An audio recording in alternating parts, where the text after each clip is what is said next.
اور بھائی on ground فلسطینیوں کو کیا پتا کہ یہاں سے آگے نہیں جانا ہے, وہاں پر کوئی باڑ نہیں ہے, وہاں پر کوئی ایسی واضح کوئی نشانی نہیں ہے کہ یہ یہاں پر لائن ختم ہو رہی ہے, تو کچھ بھی نہیں آن گراؤنڈ. تو فلسطینی مطلب اپنے ہی غزہ میں اگر وہ تھوڑے سے 1 انچ ادھر ہو جائیں تو اسرائیل کہے کہ یہ تو ہمارے قریب آ رہے تھے اور ان سے ہمیں خطرہ تھا, یہ تھا. اسرائیل ہے نا آگے سے. تو یہ دیکھیں اس میں جو کریک ہے نا اس سو کالڈ پیس پلان, پہلے تو یہ پیس پلان نہیں ہے, یہ ایک سیز فائر پلان تھا, یہ کوئی پیس پلان نہیں ہے. تو اس سیز فائر پلان کے اندر جو کریک ہیں اور اسرائیل کا جو بیڈ فیتھ ہے وہ پہلے سے جو نظر آنا شروع ہو گیا, اور اس واقعے نے بہت زیادہ مزید سوالات اٹھا دیے ہیں. ایک اور بڑی خبر یہ ہے کہ پاکستان اور سوڈان کی ایک بڑی اہم ڈیل ہوئی ہے. اب یہ گریٹ گیم وہاں پر جاری ہے, وہاں پر $230 ملین کا جو ویپن ہے وہ پاکستان دینے جا رہا ہے سوڈان کو. ایئر کرافٹ اس میں شامل ہیں, اس میں ڈرونز شامل ہیں, اور اس کے اندر پرسنل کیریئرز شامل ہیں. $230 ملین. یہ ایک بڑی انپورٹنٹ ڈیولپمنٹ ہے. وہ کس لحاظ سے؟ دیکھیے دنیا کس ڈائریکشن میں موو کر رہی ہے. ہر ملک جو ہے مطلب پاکستان اور سوڈان کا جو ہے وہ کوئی ایسا پرانا کوئی ملٹری الائنس تو نہیں ہے. تو بنیادی جو بڑی خبر ہے وہ یہ ہے کہ دیکھیے دنیا کیسے موو آن کر رہی ہے. جو ملٹری ہے اور جو ویپنز ہیں اس کے اوپر دنیا کا بہت زیادہ فوکس ہے, چاہے اس کو کسی ملک سے بھی مل رہے ہیں, چاہے اس کے ساتھ ان کا کوئی اسٹریٹجک پارٹنرشپ ہے, کوئی الائنس ہے نہیں ہے, اب یہ میٹر نہیں کرتا ہے. ویپن چاہیے دنیا کو, ملٹرائزیشن کی طرف جو ہے وہ دنیا بڑھ رہی ہے. سوڈان میں تو ویسے بھی ایک جنگ جاری ہے. تو پھر خاص طور پہ یہ ممالک ہیں جن کے پاس ویپنز ہیں, Turkey, Pakistan, north Korea, India, Iran, ان ملکوں کی اہمیت بہت زیادہ بڑھنے والی ہے, بہت بڑی ہوئی ہے اور زیادہ جب وہ بڑھنے جا رہی ہے. اور خاص کر دیکھیے وہ ممالک جو بڑی پاور سے ویپنز نہیں لے سکتے, چائنا سے, امریکہ سے, تو یہ جو مڈل پاورز ہیں اب وہ ان سے جو ہے وہ رجوع کر رہے ہیں. پھر آئیڈیولوجیکل وار بھی تو جاری ہے نا, 2 کیمپ بھی تو واضح طور پر بن رہے ہیں. تو ایک نتیجہ دنیا اس وقت نکال رہی ہے یوکرین کی جنگ سے اور غزہ سے اور جو ایران پر حملہ ہوا ہے. دنیا ایک نتیجہ خاص کر غزہ اور ایران جنگ سے نکال رہے ہیں, مڈل ایسٹ کے اس کانفلکٹ سے, اور جو وینزویلا کے ساتھ ابھی ہونے جا رہا ہے, کہ کمزور رہنا اب اس دنیا میں کوئی آپشن نہیں رہا. ٹھیک ہے نا, اب کمزور رہ کر نہیں, اب ہر ملک جو ہے وہ ملٹری کی طرف بڑھ رہا ہے, ویپن لینے کی طرف جو بڑھ رہا ہے. وہ ریاستیں جن کا فوکس جو ہے وہ اکانومی کے اوپر, ٹریڈ کے اوپر, سوشل پروگرامز کے اوپر تھا, وہ بھی وہاں سے پیسہ نکال کر جو ادھر لے کر آ رہے ہیں. ایون جو ویتنام کی ڈیل ہوئی ہے نارتھ کوریا کے ساتھ, یہ بالکل ایک نئی ریالٹی, دنیا میں ایک نئی ریالٹی کا یہ مظہر ہے. یہ جو ویتنام 20 سال کے بعد دورہ ہوا اور اس میں ملٹری الائنس بن گیا, اتنی جلدی ملٹری الائنس ہے وہ بنتے ہیں. اور ویتنام کو مطلب نارتھ کوریا, اور دیکھیں نا آپ نارتھ کوریا کی طرف جا رہے ہیں جو آلریڈی جو ایک آئسولیٹڈ اسٹیٹ ہے, لیکن آپ اس کے ساتھ جا کر کھڑے ہو رہے ہیں.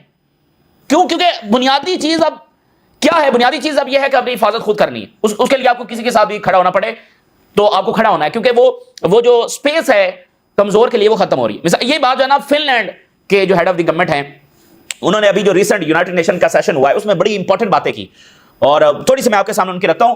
انہوں نے یہی بات کی اور بڑی غیر معمولی اور بڑی ریالٹی بیس انہوں نے بات کی. انہوں نے کہا کہ یہ جو نئی دنیا ایمرج ہو رہی ہے غزہ کے بعد, ان کانفلکٹس کے بعد, اس میں جو کمزور ممالک ہیں, ٹھیک ہے نا, کمزور ان سینس آف ملٹریلی, یعنی فن لینڈ ایک بڑا زبردست ملک ہے اور لیکن ملٹریلی تو اتنا طاقتور نہیں ہے.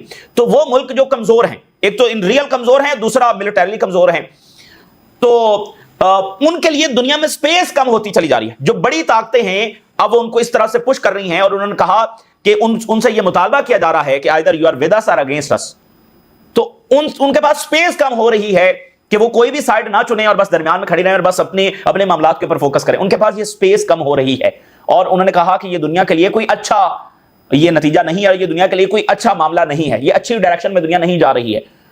تو یہ جو بھی واقعات ہوئے ہیں پچھلے 2 سالوں میں اور ابھی بھی ہو رہے ہیں, اور مزید اسرائیل ایسے ارادے رکھتا ہے, یہ دنیا کو ملٹرائزیشن کی طرف جو ہے وہ بڑھا رہے ہیں. 2023 کے اندر سب سے زیادہ اسلحہ امریکہ نے بیچا ہے. جب یہ کانفلکٹ شروع ہوا $238 بلین کا اسلحہ اس ٹائم کے اندر جب بیچا گیا, $238 بلین.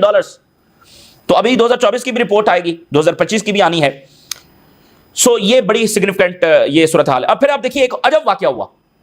جو انڈونیشیا کے پریزیڈنٹ ہیں جنہوں نے کہا ہے کہ ابھی وہ اسرائیل کا دورہ کر سکتے ہیں, اسرائیلی میڈیا کے مطابق انڈونیشیا کے پریزیڈنٹ ہیں, ان کی ٹرمپ کے ساتھ جو ملاقات ہو رہی تھی تو اس میں جو مائک ہے اس کے اوپر وہ آواز ہے وہ کیپچر ہو گئی اور وہ دنیا نے سنی. اور اس میں انٹرسٹنگ بات اس لیے ہے کہ یہ جو OIC یا عرب لیڈرز ہیں یہ کیسے جا کر امریکہ سے بات کرتے ہیں, یہ امریکہ سے بات کیسے کرتے ہیں, یعنی ان کا سٹیٹس کیا ہوتا ہے اور کیا بات کیا ہو رہی ہوتی ہے اور کس انداز میں ہو رہی ہوتی ہے.